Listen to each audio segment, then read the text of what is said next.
Welcome back to EV Channel PH. Today, let's do a quick size comparison between the e-scooter E120 and the Yamaha Passion 125.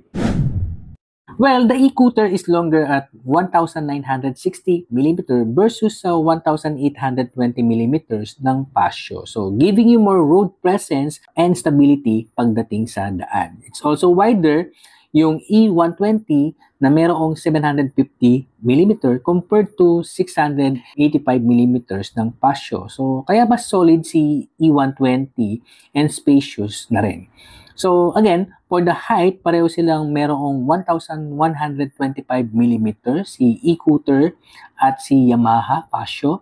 Equally, pagdating sa riding position. So, pagdating naman sa wheelbase, E120 has 1,350mm versus naman sa 1,280mm ng Passion. Kaya mas smoother and more stable ang rides pagdating sa E120. So, sa ground clearance, 170mm for E120 versus sa 135mm ng Passion. So, medyo malayo, kaya mas lamang sa lubak at humps si E120. At ito ang big difference. The E120 uses a 14-inch rims, habang ang Passion naman ay naka 12-inch lang. So, that means mas stable at better handling si E120, lalo na sa mga uneven road. The e-scooter E120 is only 90,000 pesos.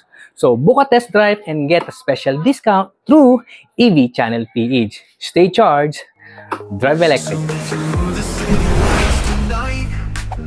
Electric dreams taking flight, feel so bright.